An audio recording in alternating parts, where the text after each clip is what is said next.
informasi yang Allah sampaikan di dalam surat Maryam ayat 59. Saya bacakan terjemahnya saja. Maka datanglah sesudah mereka. Mereka ini adalah umat-umat terdahulu, generasi-generasi yang terdahulu. Kemudian datang penggantinya umat terakhir, ya kita ini. Umatnya Rasulullah, umat yang terakhir. Ini generasi akhir zaman, tetapi mendapatkan yang namanya julukan jelek generasi ini. Kenapa dikatakan generasi akhir zaman ini jelek? Karena dua hal. Selalu menyia-nyiakan sholat, tidak peduli dengan masalah sholat, ya. Mungkin ya sholat seperti kita itulah ya, bahasa sederhananya jungkar-jungkir baca itu sudah gitu. Yang gampang seperti itu saja diremehkan ya. Kenapa? Karena banyaknya generasi yang mungkin tidak mengaji, sehingga tidak tahu. Ya, ada kajian Quran, kajian As-Sunnah, informasi banyak tentang masalah hadis. Yang hari ini, pagi ini termasuk informasi dari Al-Quran saja, belum dari hadis saya sampaikan ya. Ada hadis tematik, misalnya tentang sholat tidak saya sampaikan, tapi versi Quran saja dulu ini ya, para jamaah sekalian. Generasi yang memperturutkan hawa nafsu, meremehkan sholat, dipastikan ini warnanya biru, betul ya? Iya ya, biru, ibu-ibu bisa lihat, bapak-bapak, warna biru itu ya.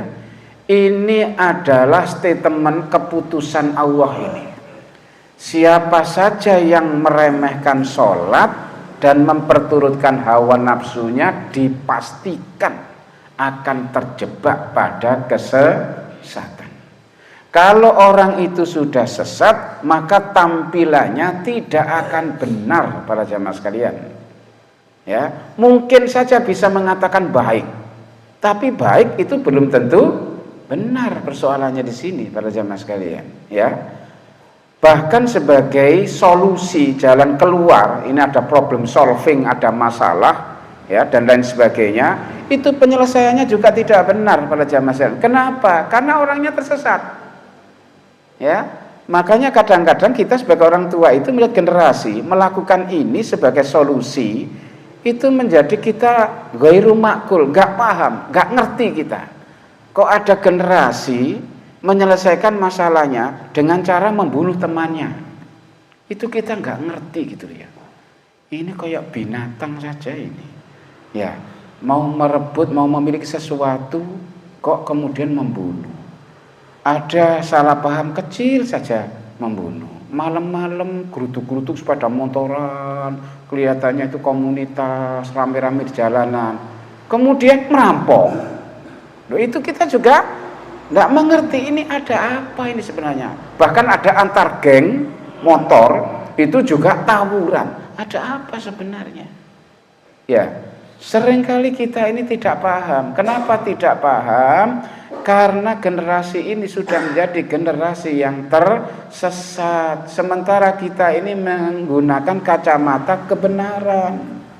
Maka tidak tahu. Sama dengan orang yang nggak mau ngaji, nggak mau dengarkan ayat Allah, nggak mau memikirkan fakta-fakta penciptaan, nggak mau memahami ayat-ayat Allah. Di surat Al-A'raf ini ya, surat Al-A'raf ayat 179 dikatakan ulaika kal an'ami balhum adol. Mereka itu lebih sesat daripada binatang. Posisinya saja an'am di mata Allah. Mereka itu adalah binatang ternak, bahkan lebih sesat. Nah, kalau orang sudah turun di posisi awal fi ahsani taqwim sebagai khalifah, tiba-tiba karena kasus ini ya tidak mau mendengarkan ayat Allah, tidak mau memahami ayat Allah, tidak memperhatikan tanda-tanda kekuasaan Allah, dijatuhkan oleh Allah, summa radadnahu asfala safilin, jatuh sudah tarafnya safilin, yang paling rendah yaitu an'am, taraf binatang. Nah, kalau binatang berbuat sesuatu,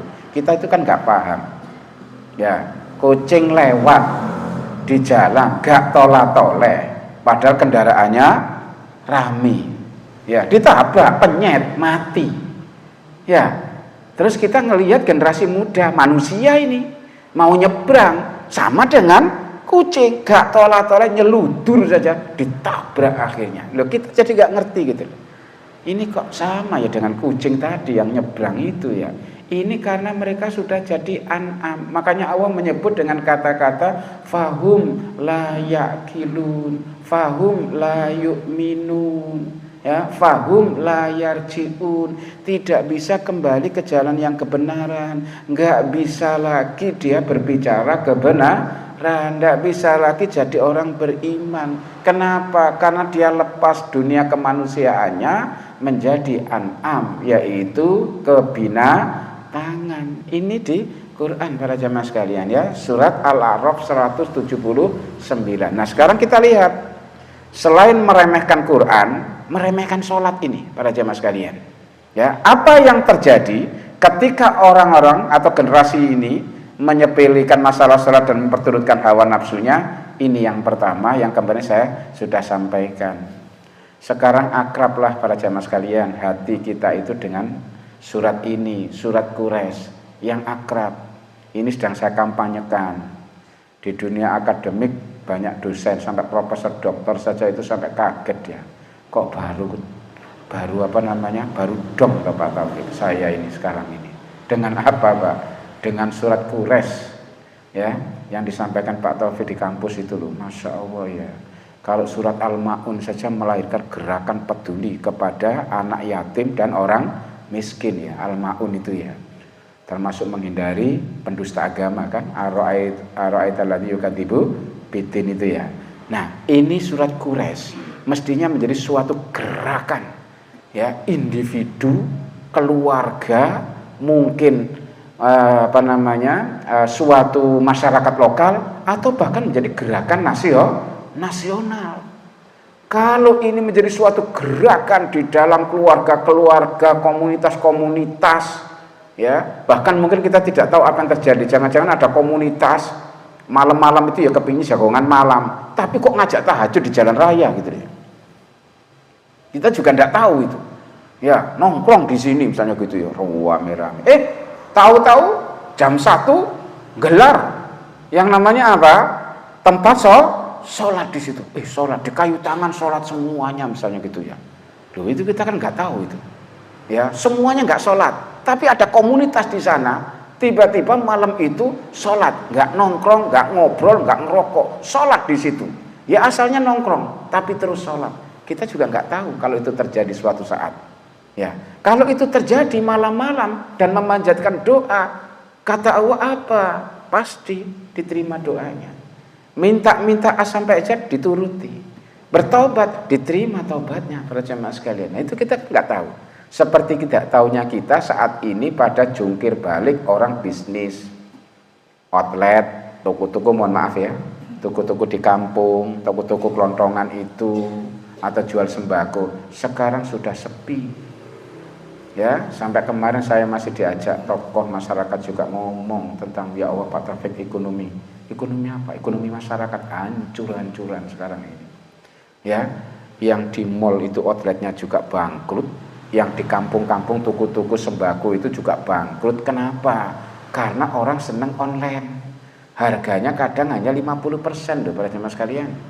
Murah, nggak usah keluar, tik saja langsung datang para jemaah sekalian. Betul-betul collab ini. Seperti collabnya kayak wartel dulu, yang orang sampai pinjam uang di bank untuk membuka itu ya, lokal itu ya, sampai deret-deret 10 kadang-kadang gitu ya, banyak sekali, rame, orang seneng ya. Kadang-kadang itu ke wartel itu hanya untuk main-main, telepon sana telepon sini, nggak jelas itu sebenarnya dilakukan, saking senengnya ada fasilitas wartel. Lah pemilik wartel sugenda ada itu para jemaah sekalian ya, kaya dia ya. Akhirnya apa yang terjadi? Begitu keluar namanya HP, langsung seret mati selama-lamanya sampai hari ini. Ya, itu yang terjadi. Sama dengan munculnya Grab, ya, Gojek, mikrolet seret semuanya. Di mana-mana banyak mikrolet nganggur sampai rusak, ditaruh pinggir rumah, gitu ya, di kebun. Masya Allah, dijual nggak ada orang yang beli, apalagi trayeknya lebih mahal itu. Tapi sudah nggak ada itu semuanya. Sekarang nggak usah trayek-trayekan dengan Gojek itu para jemaah sekalian. Dan enaknya kan antar jemput sampai tujuan. Ya kalau mikrolet kan sampai gang saja, gang sini misalnya gitu ya. Mau ke rumahnya masih jalan. Gitu. Ini langsung depan rumah berarti ya. Masya Allah, ini perubahan pada zaman saya. Ya begitu cepat dan kita tidak tahu ke depan ini kira-kira perubahan apa. Maka dari itu diperlukan yaitu apa? Menghadirkan tangan-tangan Allah ini untuk orang-orang beriman agar selamat menghadapi perubahan itu. Ini dampaknya para jamaah sekalian. Generasi muda ini hidupnya karena meremehkan sholat dan memperturutkan hawa nafsu, pasti kehidupannya diwarnai dengan kelaparan, dengan kekurangan demi kekurangan. Ya, apakah hanya itu? Tidak, ketakutan demi ketakutan. Para jamaah sekalian, kurang mau memenuhi sandang pangan papanya, tidak bisa generasi muda ini. Kenapa? Kerannya itu mestinya mancur, kalau perlu deras. Itu ditutup sendiri para jemaah sekalian. Dia hanya mendapatkan rezeki hanya fitrahnya, hanya qadarullahnya saja. Kelebihannya tidak dapat karena kerannya ditutup para jemaah sekalian. Dia masih bisa makan loh, itu memang sudah takdir Allah kok dulu. Dia diberi takdirnya, tapi kalau minta lebih dari takdirnya, itu ada kunci-kunci, ada keyword yang dia harus lakukan, termasuk sini apa? Rajin sholat. Maka akan ada tambahan itu.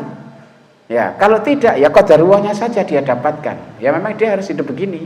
Makanya sehari sekali. Tapi ketika dia rajin sholat, ternyata apa? Enggak kelaparan. Makanya jadi 3 kali. Ini loh para jamaah sekalian.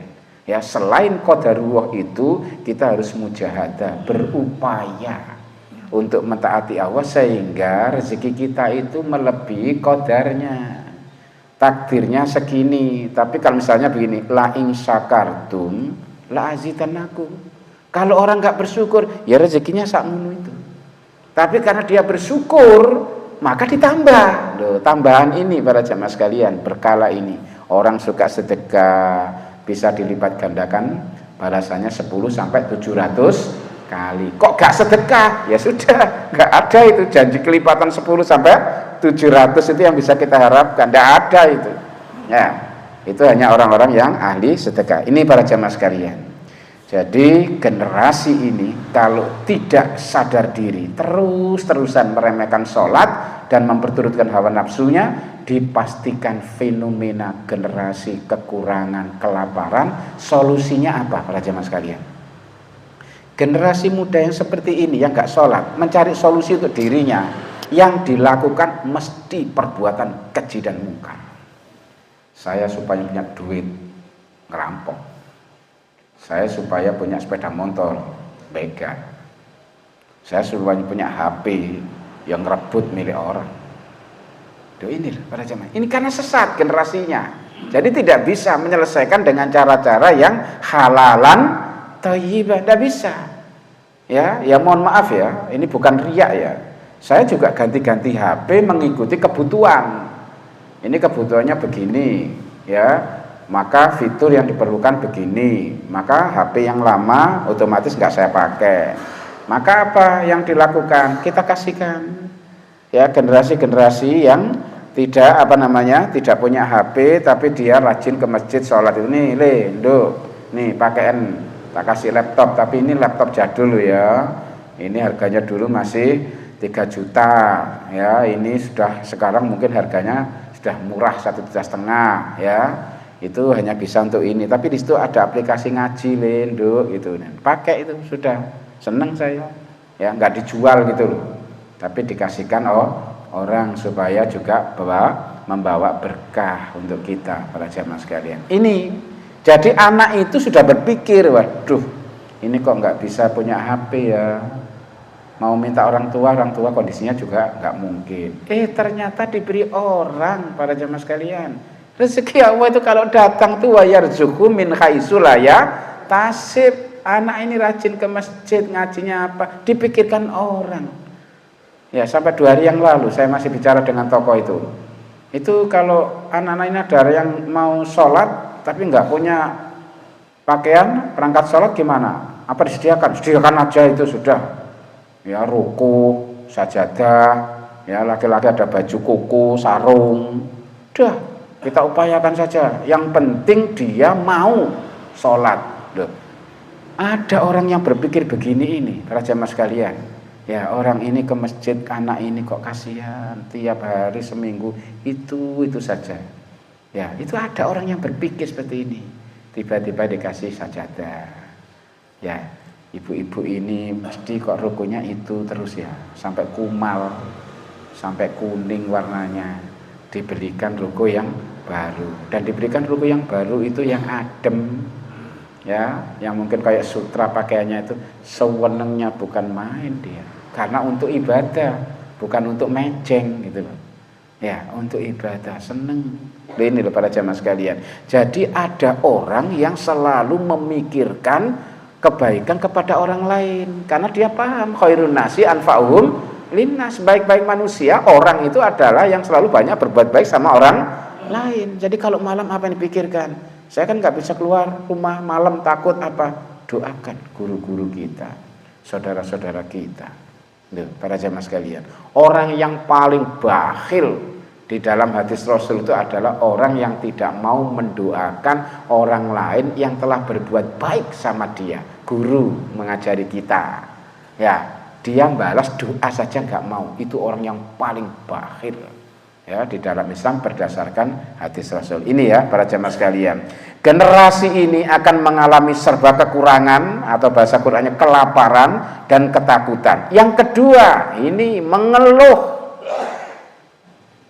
Generasi ini akan ngeluh saja, curhat tentang penderitaan hidup, kesengsaraan hidup, kekurangan. Ya jelas tuh. Di sini saja Allah sudah katakan apa? Pasti kelaparan, pasti ketakutan. Lapar dan takut, kekurangan dan takut itu mewarnai hidupnya. Makanya kalau kemana-mana selalu curhat, panjang lebar. Ini para jemaah sekalian. Ya, makanya Allah ingatkan dalam surat Ma'arij ini. Coba lihat.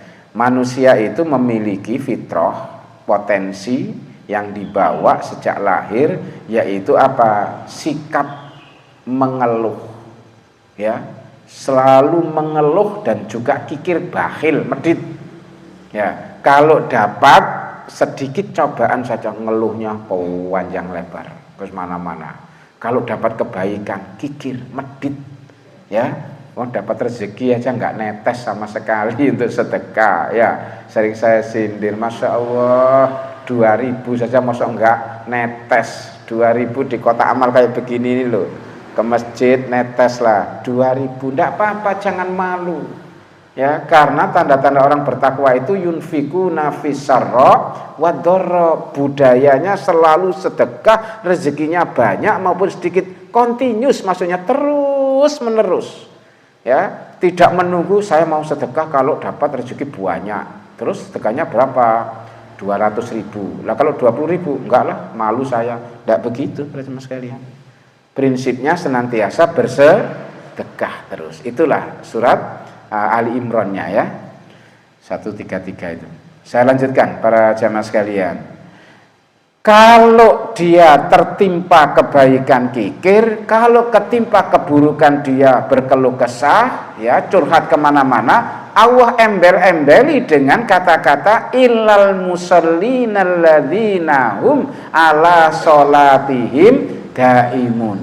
Tidak akan mengeluh, ngerengek-ngerengek, ya, curhat-curhat, adalah orang-orang yang kalau sholat itu continuous, jaga sholatnya dengan baik, selalu terus dia langgeng sholatnya, malamnya terus tahajud, duhanya jalan terus, rawatibnya mesti dapat. Kalau wajib nggak usah kita bicarakan, wajib itu harus dilakukan, tapi ini menggandeng dengan yang namanya rawatibnya mesti diburu juga. Sholat sunnah yang lain, sholat tasbih sudah pernah dilakukan Bapak Ibu sekalian? Sholat tasbih, ya, itu kata Rasulullah memang tidak disuruh, disunahkan untuk rutin, tidak, ya, tetapi paling tidak kalau nggak melakukan itu seumur hidup itu berapa? Sekali. Alangkah baiknya kan kalau kita misalnya setiap minggu itu bisa melakukan. Kapan? Mungkin waktu yang enak, nyaman bagi laki-laki itu hari Jumat. Ya, ke masjid duluan, bisa banyak sholat. Wong kita tadi kesini sebelum subuh itu bisa melakukan 3 kali salam loh para jemaah sekalian. Ya, pertama itu sholat tahiyatul masjid, yang kedua sholat setelah bersuci, sholat zuhur, kemudian yang ketiga sholat qobliyah subuh, sholat sunnah fajar. Itu 3 salam loh, ini bisa kita lakukan itu. Ya, kalau kita punya yang namanya wawasan dan komitmen, mesti kita buru itu.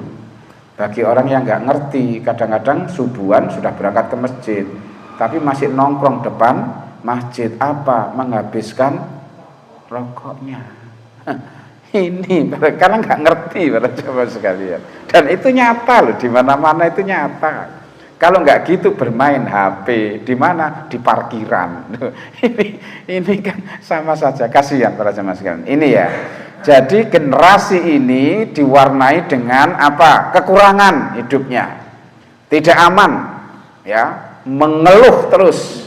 Kemudian yang ketiga ini, karena generasi ini generasi tersesat, maka dia tidak akan mampu menyelesaikan, ya, semua yang dia keluhkan itu dengan cara-cara yang benar, selalu dengan cara-cara yang keji dan mungkar. Ini para jamaah sekalian, sesungguhnya sholat itu mencegah dari perbuatan-perbuatan keji dan mungkar. Orang tidak sholat nggak punya rem hatinya itu ndak ada, ya. Yang penting saya untung, jadi alasannya itu biasanya pragmatis gitu ya. Pokoknya menguntungkan saya ya mau saya, kalau merugikan saya ndak mau loh. Meskipun itu kadang-kadang apa? Kadang-kadang haram. Ini beli di warung, yang jualan tua suka lupa, ini kasih aja uang palsu. Sekarang ini lagi banyak uang apa? Loh, uang apa para jemaah sekalian? Yang direkayasa antara palsu dengan asli itu loh. Donasi ya, istilah aslinya begitu. Itu ada uang-uang yang digabung-gabungkan, ya, separuh itu asli, separuhnya palsu, ya, kemudian digandeng jadi satu, disolasi misalnya gitu ya. Itu orang kalau nggak memperhatikan itu serinya betul-betul berbeda itu, ya. Ada serinya juga disama-samakan, tapi itu jelas itu, ya. Ini suatu kejahatan sebenarnya. Sekarang ini lagi diburu oleh polisi banyak sekali ini. Makanya kalau kita nerima uang kok kelihatannya ada solasiannya atau apa, meskipun masih baru, ya, itu palsu, ya, separuhnya palsu, separuhnya asli. Hati-hati para jamaah sekalian, itu sengaja, itu ada sindikatnya itu. Ini para jamaah sekalian, untuk mendapatkan keuntungan itu dengan cara-cara perbuatan yang keji dan mungkar. Masya Allah, saya kalau melihat orang jualan cilok itu ya, karena kurban ulah seseorang ya dari mereka, oknum lah bahasanya itu, apa, pakai daging babi, daging kucing, daging tikus dan lain sebagainya. Kurbannya itu penjual-penjual cilok yang sudah jujur itu. Akhirnya orang semuanya nggak mau sama cilok, nggak mau juga dengan bakso. Kenapa? Ulah orang, ya. Masya Allah, termasuk juga sekarang banyak dipalsukan semuanya atau didaur ulang itu, ya, sampai yang namanya jelantah itu, Masya Allah, itu bisa dijernihkan kembali loh, pakai zat-zat kimia loh, itu para jemaah sekalian. Jadi kita itu kalau makan itu malah nggak sehat akhirnya, ya. Makanya yang tua-tua seperti kita itu makannya biasanya yang alami, dikukus, digodok, itu lebih selamat sekarang ini, masa tua kita ini. Betul ini, ya, termasuk saya juga begitu ini. Makanya yang gitu aja, yang godok-godok aja, ya, nggak usah yang goreng-goreng ini apa, nggak usah. Udah, pokoknya bebas minyak, ya. Sudah pakai minyak zaitun saya ini, tapi kadang masih menghindari itu, ya, supaya apa? Saya sehat. Orang tua kita dulu usianya bahkan sampai 100 ya. Saya ini lebih dari 100 ya. Keturunan istri juga lebih dari 100 ke atas itu. Kenapa? Petani murni. Petani dan kiai, ya, yang wakafnya masjid, ngimami sampai mati. dan tokoh yang babat alas, makannya natural, alami betul, ndak mau kalau dibawakan makanan dari kota yang macam-macam. Oh enggak le, aku mangani kiai loh, sehat 90 tahun masih bisa sepeda ontel kemana-mana itu, Masya Allah. Akhirnya 115 meninggal, sudah nggak bisa ya. Malam itu mestinya subuh ngimami, tapi kok nggak keluar-keluar, ditunggu masyarakat. Ternyata dia mapan dewi. Jadi setelah sholat tahajud itu mapan sendakap sendiri, mati. Sambil pegang tasbihnya itu mati. Jadi mati mapan dewi. Tidak ada yang tahu orang-orang. Ini loh para jamaah sekalian. Masya Allah itu ya. Saya lanjutkan. Jadi sebagai solusi dari perilaku generasi yang tidak sholat dan memperturutkan nafsu itu, pasti solusi keji dan mungkar para jamaah sekalian. Makanya kita kadang-kadang nggak mengerti, karena kita ini orang yang berpihak pada kebenaran, nilai-nilai kemanusiaan, tapi generasi menyelesaikan masalah hidupnya kok tidak manusiawi, karena dia bukan lagi sebagai manusia yang benar, itu manusia yang sesat, kata Allah. Ini jelas sekali nih para jamaah sekalian ya. Mereka kelak akan menemui kesesatan, jalan hidupnya mesti sesat, solusi yang dicari juga sesat, mengecewakan orang tuanya, guru-gurunya, tetangganya, masyarakatnya. Ini karena dia sesat.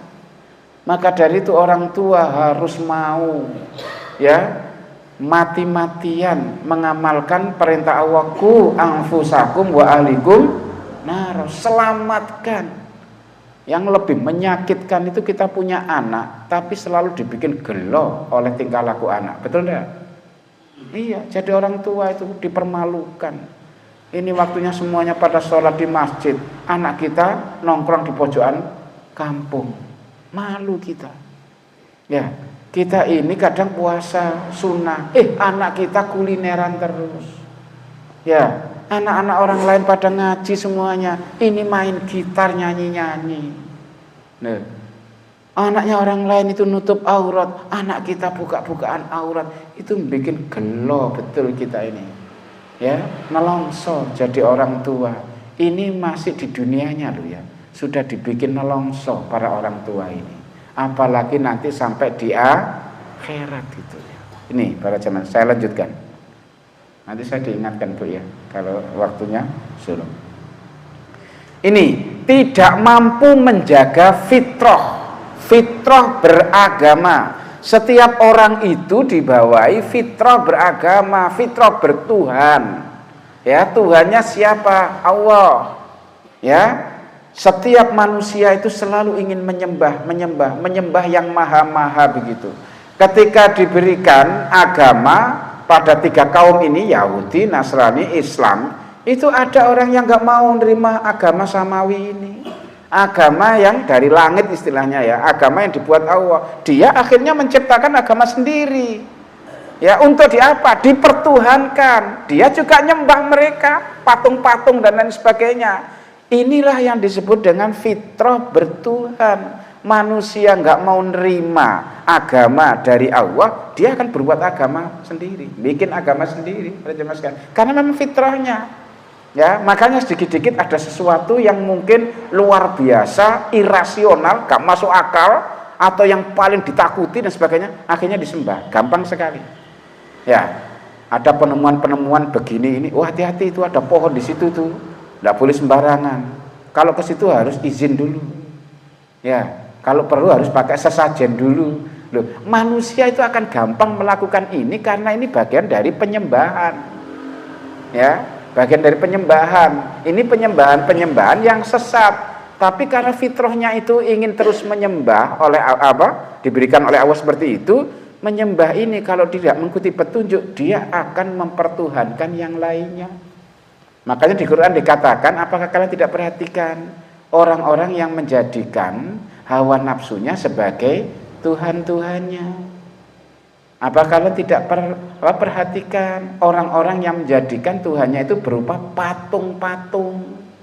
Kaumnya Nabi Musa minta, Musa, buatkanlah kami Tuhan. Loh, kok buatkan kami Tuhan? Tuhanmu itu la ilaha illallah. Iya, tapi bikinkan kami simbolnya. Maunya Tuhan itu berupa apa? Patung. Jadi Tuhan yang abstrak, yang tidak kelihatan, mereka itu nggak suka.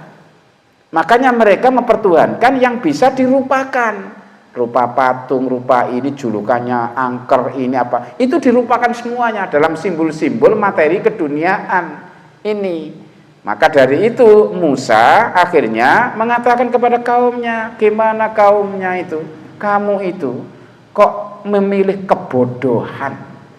Ya, Allah itu la ilaha illallah. Akhirnya begini kaumnya, hai Musa, aku nggak akan percaya kepada Tuhan sebelum kami melihat dengan mata kepala kami sendiri. Dijawab oleh Musa, hai kaumku, bertakwalah kepada Allah. Karena Musa itu sudah pernah juga kasusnya seperti ini. Ya, ketika di suatu bukit yang disucikan, Muqaddasi tua itu dipanggil oleh Allah, hai Musa, ana rabbuka, aku ini Tuhanmu. Ya, mau ada turun perintah itu loh, ya, menyampaikan kepada siapa namanya, kepada Fir'aun, ya, seterusnya itu. Nah, di sini ini sudah pernah dialog langsung Nabi Musa dengan Allah. Akhirnya Musa minta, ya Tuhanku, kalau engkau Tuhanku, tampakkan dirimu. Apa yang terjadi? Ya, kalau itu kemauanmu. Lihat gunung Sinai itu, gunung itu. Aku akan menampakkan diri di sana. Ya, kalau kamu bisa lihat gunung itu, kamu akan bisa lihat saya. Akhirnya Allah menampakkan di gunung Sinai itu, gunungnya hancur lebur, Musa pingsan. Setelah siuman dia mengatakan apa, ya Allah, Rabbana dzolamna anfusana. Loh, jadi manusia tidak bisa melihat Allah. Ya, manusia bisa melihat Allah pada waktu belum dilahirkan, yaitu dalam bentuk apa? Ruh. Ya, di dalam bentuk ruh. Surat Al-A'raf 172. Ruh-ruh kita ini dulu sebelum ditiupkan ke masing-masing jasad sampai nanti siapa manusia terakhir di dunia ini, ruhnya sudah dikumpulkan oleh Allah semuanya. Ditanya, alastu birabbikum, betul enggak aku ini Tuhanmu? Qalu bala syahidna, betul, engkau Tuhan kami, kami jadi saksinya. Karena roh-roh manusia ini mirruhillah, dari rohnya Allah, dia bisa melihat Allah.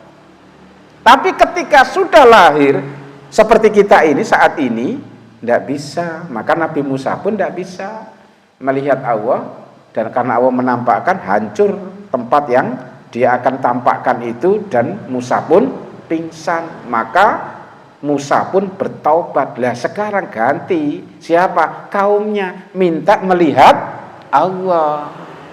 Apa yang terjadi? Mereka musnah, ya, disikat halilintar semuanya, kena petir, mati semuanya. Kenapa? Karena mereka tidak percaya kepada Rasul.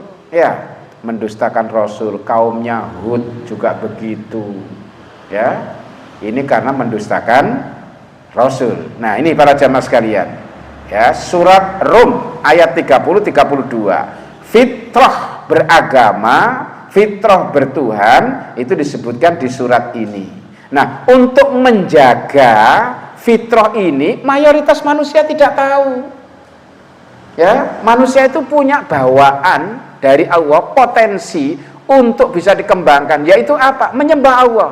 Makanya Allah mengatakan apa? Wa ma khalaqtul jinna wal insa illa liya'budun. Aku menciptakan jin dan manusia untuk menyembahku. Ya, maka diberi potensilah kemampuan untuk menyembah. Dan ini diingatkan orang-orang beriman itu setiap hari 17 kali. Dalam setiap rakaat sholat fardunya, iyyaka na'budu wa iyyaka nasta'in. Ya, iyyaka na'budu, hanya kepadamu ya Allah kami menyembah. Hayyalah sholat, ayo waktunya nyembah ini. Ya, kira-kira mau enggak sebentar ya Allah, masih sibuk. Terbit Nasional bukunya itu. Generasi milenial itu. Maafkan aku ya Tuhan, aku lagi sibuk. Masya Allah, para jamaah sekalian. Ya, padahal kalau orang mukmin itu diseru Allah, itu jawabannya satu. Sami'na wa ata'na. Ya, sampai ada embel-embel kalau subuh itu as-sholatu khairum minan naum. Ya, sholat itu lebih baik daripada tidur. Tapi pemahaman orang-orang yang tidak segera memenuhi itu, an-naumu khairum minas sholat, tidur lebih baik daripada sholat. Dengkur terus akhirnya generasi sekarang, para jamaah sekalian, nggak sholat masalahnya. Ini kemudian Allah berikan petunjuk apa? 4 cara supaya agama ini tetap tegak pada diri seseorang, ndak ambruk apapun yang terjadi. 1, orang itu harus ahli taubat, namanya munibin. Ya, munibin itu orang-orang yang selalu bertaubat kepada Allah. Makanya kemarin atau sebelumnya saya jelaskan surat Nuh, masih ingat? Surat Nuh ayat 71, ya, surat ke-71 ayat 7 sampai 13 itu. Apa kata Allah? Kata Nabi Nuh, istaghfiru rabbakum. Kalian semuanya hai kaumku istighfar, minta ampunlah kepada Allah, karena Allah Maha Pengampun. Akan diberikan 4. 1, hujan deras. Hujan deras di zaman seperti itu ya, padang pasir, setahun kadang nggak hujan, kok diturunkan hujan. Ini artinya apa? Bahasa simbolik itu sebenarnya gitu ya, lambang-lambang karunia yang paling penting, yang paling berharga dicurahkan berlebih-lebihan oleh Allah, melimpah. Makanya bahasanya hujan deras, bukan sekedar hujan. Hujan bisa gerimis itu, betul enggak?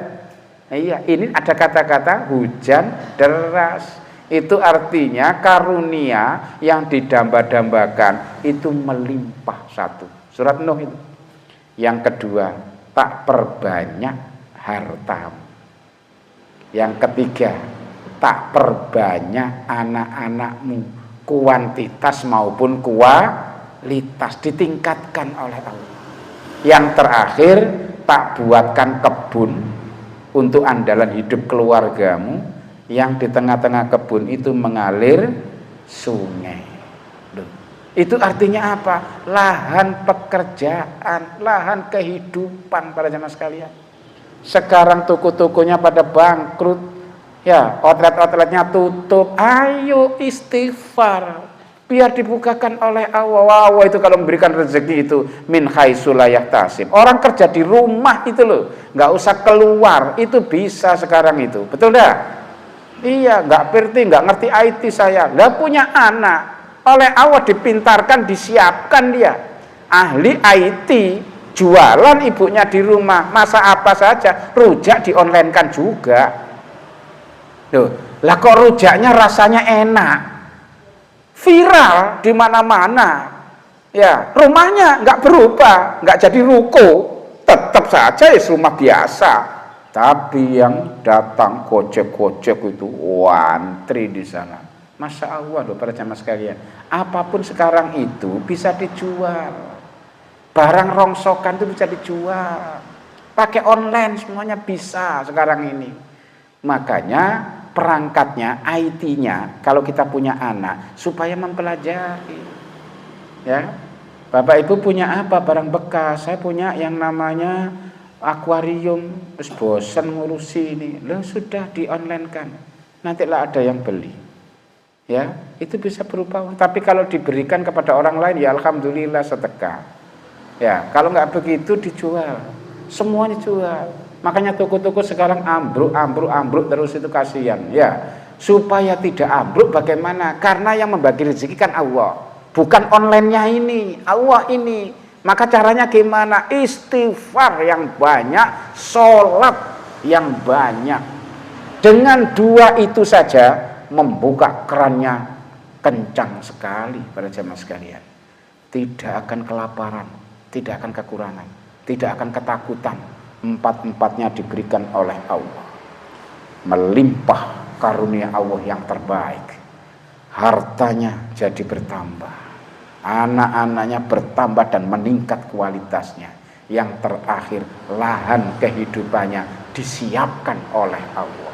Allah kalau menyiapkan lahan kehidupan itu, kadang-kadang itu nggak disangka-sangka betul para jamaah sekalian.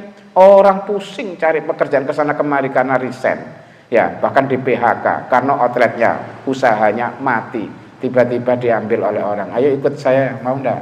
Jumatan selesai, kemudian kok ngaji anak ini. Ada pengusaha datang, kenalan, ditanya, kalau salah sholat mesti ngaji? Iya, karena saya nggak punya kesibukan. Dulu kerja saya, tapi sudah bangkrut sekarang. Maka saya minta kepada Allah sajalah supaya diberikan yang namanya kesibukan yang membawa rezeki. Orang kaya ini tiba-tiba apa? Ngajak, ikut saya. Diikutkan di suatu proyek yang besar para jemaah sekalian. Miliaran proyeknya ini, Masya Allah. Sibuk dia, karena dia orang yang jujur. Makanya dia didorong, ayo karyawan-karyawanku ini ajakan sholat. Nanti yang mewajibkan saya. Ya, yang muslim itu semuanya harus sholat. Kamu ajak ngimami, ngajak istighfar, ngajak sedekah. Kalau mereka nggak punya duit untuk sedekah, beri dia, ya, uangnya dari saya. Terus dimasukkan di mana? Di kotak amal masjid kita. Dan uang itu harus masuk setiap karyawan, karena pemberian kamu tadi yang dari saya, itu nanti yang hitung siapa? Semuanya. Hitung dapat berapa? Ya, berapa juta. Itu setelah itu dikirimkan ke tempat yatim piatu. Suatu proses yang membanggakan para jemaah sekalian. Ya, ini anak yatim loh ini. Ya, kemudian menikah akhirnya dengan wanita yang cantik, tapi ini hal yang menjadi catatan, umurnya tidak panjang karena Allah mendadak ini. Dapat istri cantik, anaknya pengusaha, dapat mobil, dapat rumah, dapat pekerjaan, numpuk, akhirnya dia jadi miliuner di Malang ini, tapi usianya nggak lama, kira-kira mungkin 15 tahun meninggal dunia. Itu dulu saya asuh, anak yatim piatu dari Madura. Masya Allah para jemaah sekalian, kaya raya, miliuner dia, tapi umurnya tidak panjang. Ya itulah qadarullah para jemaah sekalian. Ya, orangnya mendapatkan anak yang baik, tetapi tidak lama, diberi kesenangan tapi tidak lama itu ya, tapi sudah diberi kan gitu ya para jemaah sekalian. Jadi wanitanya jadi janda. Nih, saya lanjutkan para jemaah sekalian. Yang kedua, selain ahli taubat adalah bertakwalah kepada Allah. Orang-orang yang bertakwa ada berita gembira dunia dan akhirat para jemaah sekalian. Lahumul busra fil hayati dunya wa fil akhirah. Ya, ini sudah pernah saya sampaikan ini. Bisa diangkat kembali. Yang ketiga, wa aqimus shalah. Loh, masuk lagi di sini. Dirikan salat. Yang keempat, jangan sekali-kali berbuat musyrik, syirik. 4 itu cara menjaga supaya agama kita tidak runtuh, tidak oleng, ya, tetap tegak. Harus menjadi orang ahli taubat, ahli takwa, ahli sholat. Yang terakhir tidak akan berbuat kemusyrikan. Sekarang jadi kita merenung dengan ayat ini para jemaah sekalian. Serajin-rajinnya orang sholat, serajin-rajinnya orang mengikuti perintah Allah, menjauhi larangannya, yaitu bertakwa. Ya, sehebat-hebat orang selalu bertobat kepada Allah, itu bukan suatu prestasi kebanggaan. Ternyata menurut ayat ini itu baru memenuhi syarat untuk menjaga agama, bukan kebanggaan. Orang-orang yang nggak ngerti dengan ayat ini, saya kan sudah sholat malam terus, duha terus, puasa Daud, Senin Kemis, Ayamul Bid, sedekahnya siang dan malam, ya dianggap suatu apa? Prestasi. prestasi. Ternyata di ayat ini bukan prestasi, itu baru memenuhi syarat. Ibaratnya nonton sepak bola, orang boleh masuk kalau punya tiket. Loh, kita punya tiket bukan kebanggaan. Ya, di stadion itu hanya untuk masuk. Loh, pada jamaah sekalian, ini syarat supaya agama ini tegak, maka kita harus menegakkan empat-empatnya itu. Maka janganlah mudah-mudah puas dalam ibadah kepada Allah, ya. Segera kita, itu namanya ujub ya. Ujub itu orang yang merasa wah, ya, bangga dengan dirinya sendiri karena merasa sudah lebih dari orang lain. Orang lain nggak jamaah 5 waktu setiap hari, aku jamaah 5 waktu lah. Itu namanya juga ujub. Ujub itu bahasa Arab ta'ajub, ya, terheran-heran kok pada dirinya sendiri, aku sudah lebih daripada orang lain. Ya, naudzubillah min dzalik. Padahal yang kita anggap lebih itu di sisi Allah belum tentu diterima. Betul enggak? Ya, belum tentu diterima. Maka dari itu kita senantiasa minta kepada Allah, Allahumma taqabbal minna innaka antas samiul alim. Terimalah ya Allah apa yang menjadi usaha saya, harapan saya, bahkan keluarga dan lain sebagainya, supaya diterima oleh Allah. Baik, sampai di sini ini sudah waktunya. Sudah ya, alhamdulillah. Sampai insya Allah kita akan lanjutkan. Ini temanya agak panjang, ya. Tapi nanti kalau sudah pertemuan mungkin kedua, ketiga baru saya share. Ya, kalau nggak begitu ya difotokopi akan lebih baik, bisa dipelajari ulang ya. Demikian para jamaah sekalian yang dapat saya sampaikan, kurang lebihnya mohon maaf. Kita tutup dengan sama-sama baca doa kafaratul majlis. Subhanaka Allahumma wa bihamdika asyhadu an la ilaha illa anta astaghfiruka wa atubu ilaik walhamdulillahirabbil alamin. Wassalamualaikum warahmatullahi wabarakatuh.